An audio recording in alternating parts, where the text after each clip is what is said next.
Oceaneering had a client with a problem. They approached us primarily because of our ability to apply a full, complete system in order to repair their pipeline.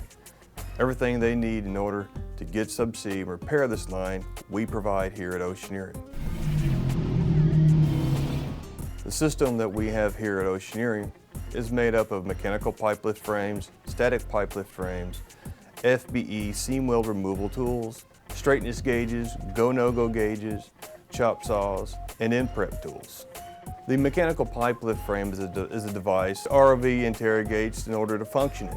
It supplies it with hydraulic power. It has screws which allow it to lift and manipulate a pipeline subsea. The static PLF is simply a device that has a single strap on it.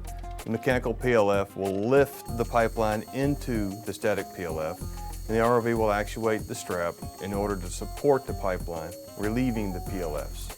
And that'll secure the pipeline, keep it horizontal and stable, and provides a kind of a fulcrum, if you will, for the mechanical pipe lift frame to manipulate the end of it to ensure we get a square interface between the connector and the pipeline itself.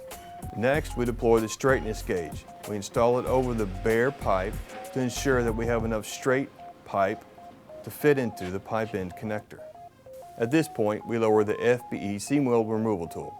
The FBE seam weld removal tool removes the coating, which is usually a fusion bonded epoxy, a very durable coating that's installed under high temperatures. The seam weld removal component allows you to remove the standing seam that exists on some pipelines. Following that, we install the chop saw, make the cut at the bare pipe and the FBE interface.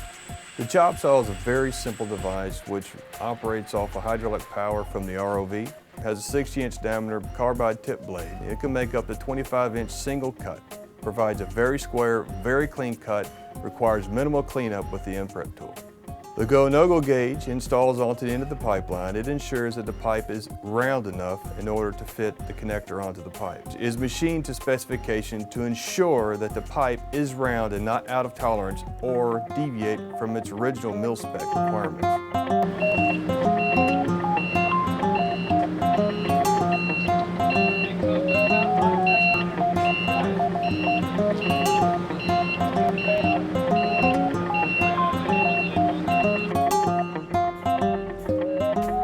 The pull-in slit allows the manipulation of the connector onto the end of the pipe. It translates towards the pipeline and perpendicular to the pipeline to ensure we get it exactly on line so we do not damage the seals while installing the connector.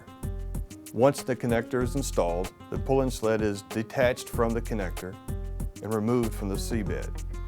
At this point, the mechanical pipe lift frames will lower this pipeline back down into the seabed, disconnect from the pipeline, and will remove all the assets from the seabed, leaving nothing on the seabed but the pipeline and the connector.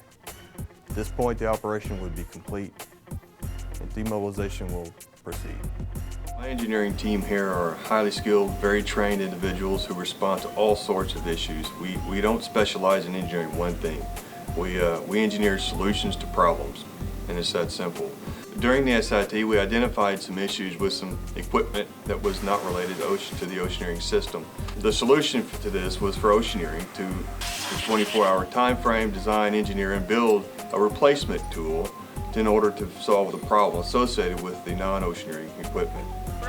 This tool is a downline tool designed to actuate large screws onto the pipeline end connector.